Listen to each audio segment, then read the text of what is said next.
बिस्मिल्लाहिर्रहमानिर्रहीम। अस्सलाम वालेकुम नाजरीन, मैं हूं शाकिर मातो और आज हम बात करने वाले हैं जो अनंतनाग डिस्ट्रिक्ट में 5 दिनों के लिए गोश्त खाना लोग बंद कर देते हैं, उसके बारे में हम थोड़ी सी बात करेंगे जो कि कहीं भी आपको नज़र नहीं आएगा। जम्मू कश्मीर में या अगर हम बात करें पूरे वर्ल्ड में, अनंतनाग डिस्ट्रिक्ट के अलावा आपको ये रूल कहीं नहीं नज़र आएगा, ना ही इस्लाम में कहीं ये साबित हैं। तो इस ज़मन में हमारे साथ बात करने के लिए जुड़ चुके हैं मौलाना अमजद हुसैन साहब। उनसे बात करते हैं और उनसे तफसील से जानते हैं कि क्या दलीलें हैं इनकी। अस्सलाम वालेकुम अमजद साहब, पहले तो हम आपका शुक्रिया अदा करना चाहते हैं कि आपने हमारे लिए टाइम निकाला। हमें ये बताइए कि क्या दलीलें हैं इसकी जो ये 5 दिनों के लिए गोश्त खाना लोग अनंतनाग डिस्ट्रिक्ट के बंद कर देते हैं। वालेकुम सलाम व रहमतुल्लाहि व बरकातुहू। भाई शाकिर साहब, जहाँ तक इस गोश्त की पाबंदी का ताल्लुक है, जनाब रसूल मुकर्रम ताजदार मदीना सल्लल्लाहु अलैहि वसल्लम की शरीयत में इसका कोई सबूत नहीं है। डिस्ट्रिक्ट अनंतनाग के बगैर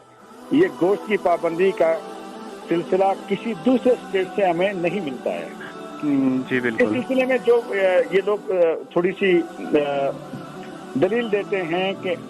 जिसको कौशल पठान रिश्मल सबन कहते हैं कि उन्होंने इस चीज को मना किया है, लेकिन जहां तक मैं वो ज्यादा पढ़ा नहीं, उनकी सीरत को मैंने ज्यादा नहीं पढ़ा है, उनकी जिंदगी को ज्यादा नहीं पढ़ा है, लेकिन अच्छे खासे लोग जो उनके मुतालिक जानते हैं, उन्होंने ये कहिए कि उन साहब ने, उन बुजुर्गों ने अपनी जात पर कुछ गर्म चीजें जिनसे नफ्स में उभार आता हो, जिनसे नफ्स जो है आदमी के कंट्रोल में ना रहता हो, उन चीजों पर पाबंदी लगा रखी थी अपनी जात के लिए। बिल्कुल। और उसी चीज को लोगों ने एक नमूना बना के, उसी चीज को लोगों ने एक तरीका बना के ये बात आम कर दी कि इन 5 दिनों में अगर कोई आदमी गोश्त खाता है तो उसका क्या कहते हैं जी, मकान जल जाएगा, पता नहीं क्या हो जाएगा। ये शिर्क अकबर है जो अल्लाह रब्बुल इज्जत के बताए हुए इस तरीके और जो हमारे जनाब रसूल करीम सल्लल्लाहु अलैहि वसल्लम दीन को लेकर आए हैं, उसमें इसकी कसी तौर पर कोई भी इजाजत नहीं मिलती, कोई भी सूरत नहीं है इसकी। जिन चीजों में हालांकि शराब हराम है उसकी पाबंदी कोई नहीं करता है। शादी ब्याह के अंदर फजूल अखराजात होते हैं,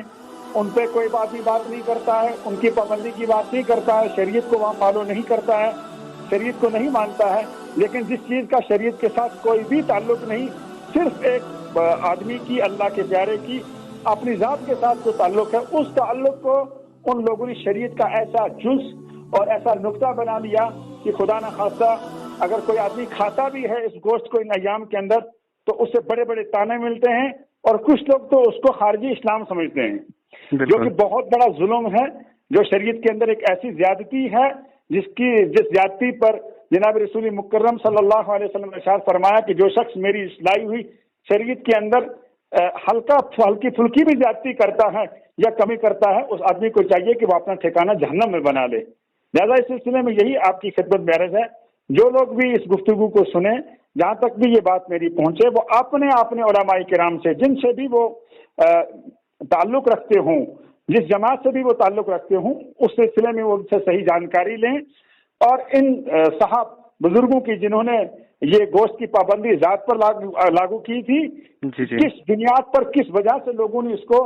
अपने लिए जरूरी करार दिया, उनकी वजाहत और तफसील उनसे ली जाए। और लोगों से मेरी यही दरख्वास्त है कि वो शरीयत को फॉलो करें, वो जनाब रसूल करीम सल्लल्लाहु अलैहि वसल्लम के बताए हुए दीन को माने, ना कि किसी ऐसी शख्स की जो कि अल्लाह का प्यारा हो, अल्लाह का क्या कहते हैं मोहतरम शख्स है, बंदा हो, उसकी जात को हम दीन नहीं बना सकते। लिहाजा इस चीज से हमें परहेज करना चाहिए कि जिस हमारे लिए जो नमूना है वो जनाब रसूल करीम सल्लल्लाहु अलैहि वसल्लम की जिंदगी मुबारक है। उसके अलावा किसी भी वली का, बुजुर्ग का जाती अमल कतई तौर पर शरीयत में हुज्जत नहीं है। लिहाजा इस चीज को हुज्जत बना के जायज चीज को हराम कर देना, ये कतई तौर पर हराम काम है, जिसकी हमें हमारी शरीयत इजाजत नहीं देती है। मैं मुख्तसर सी एक बात आपकी खिदमत में अर्ज करूं। कुरान पाक के 28वें सिपारे में एक सूरत नाजिल हुई है, सूरत तहरीम। बिल्कुल। उसके शान नुज़ूल के सिलसिले में मुफस्सिरीन किराम लिखते हैं कि जनाब रसूल करीम सल्लल्लाहु अलैहि वसल्लम اس کی مختلف شان نزول ہے، لیکن ایک میں آپ کے لیے عرض کروں، وہ یہ کہ جناب رسول کریم صلی اللہ علیہ وسلم کے نکاح میں جو ہماری مائیں کہلاتی ہیں وہ 9 ازواج و مطہرات بیک وقت رہی ہیں۔ جی جی جناب رسول کریم صلی اللہ علیہ وسلم ہر دن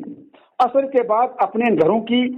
خبر گیری کے لیے جایا کرتے تھے، پوچھا کرتے تھے، بیٹھا کرتے تھے، اور آپ علیہ الصلوۃ والتسلیم ایک گھر کے اندر تشریف لے گئے، وہاں آپ نے شہد کھا لیا جی اور اس کے بعد جو ہماری دیگر ازواج ہماری مائیں تھیں، جناب رسول کریم صلی اللہ علیہ وسلم کی ازواج مطہرات تھی، انہیں اس گھر کے اندر زیادہ بیٹھنا آپ کا اچھا نہیں لگا، تو انہوں نے تھوڑا سا مشورہ پروگرام بنایا کہ جب رسول کریم صلی اللہ علیہ وسلم گھر سے باہر نکلیں گے تو ہم یہ کہیں گے یا صلی اللہ علیہ وسلم آپ کے بہن سے جو ہے خوشبو نہیں آ رہی ہے۔ آپ علیہ الصلوۃ والتسلیم کو بدبو سے بڑی نفرت تھی، تو آپ علیہ الصلوۃ والتسلیم نے کہا کہ فرمایا کہ میں نے اس گھر کے اندر جو ہے شہد کھا لیا ہے، شاید اس شہد میں کوئی چیز مکس ہو جس کی وجہ سے میرے منہ سے اچھی خوشبو نہیں آ رہی ہے۔ اور آپ علیہ الصلوۃ والتسلیم نے فرمایا کہ آج کے بعد میں شہد کو نہیں کھاتا ہوں، میں اس چیز کو اپنے اوپر حرام کر لیتا ہوں۔ تو اللہ رب العزت نے قرآن پاک کی سورہ تحریم سورت نازل فرما دی، یا ایھا النبی لما تحرم ما احل اللہ لک تبتغی مرضات ازواجک واللہ غفور رحیم۔ پھر آگے اس میں پوری تفصیل بتائی کہ آپ نے اپنی ازواج کو خوش کرنے کے لیے جو میری حلال کردہ چیز کو حرام کر دیا، تو اللہ کے پیارے حبیب صلی اللہ علیہ وسلم یعنی اس چیز سے بعد آئے، آپ علیہ الصلوۃ والتسلیم نے رجوع فرمایا،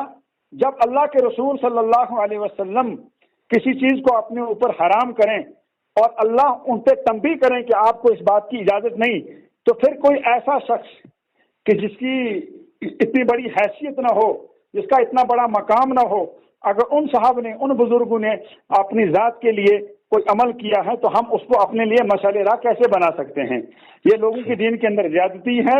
اور شریعت متین کے اندر ایسی زیادتی ہے جس پر اللہ رب العزت کی طرف سے مواخذہ اور پکڑ ہو سکتی ہے۔ میری تمام اہل اسلام سے یہی درخواست ہے کہ وہ جناب رسول کریم صلی اللہ علیہ وسلم کے بتائے ہوئے طریقے کو فالو کریں، نہ کہ کسی ایسے بزرگ اور اللہ کے پیارے بندے کی وہ زندگی جس کا تعلق اس کی ذات کے ساتھ ہو اس کو فالو کر کے اس کو اسلام کہیں۔ یہ بہت بڑی زیادتی ہے۔ اللہ مجھے بھی اور تمام سننے والوں کو ان گزارشات پر عمل کرنے کی توفیق عطا فرمائے۔ وآخر دعوانا ان الحمدللہ رب العالمین۔ بہت بہت شکریہ اپنا ٹائم دینے کے لیے، آپ نے بڑی تفصیل سے اس میں بیان کیا، تو بہت بہت شکریہ ہمارے ساتھ جڑنے کے لیے۔ السلام علیکم۔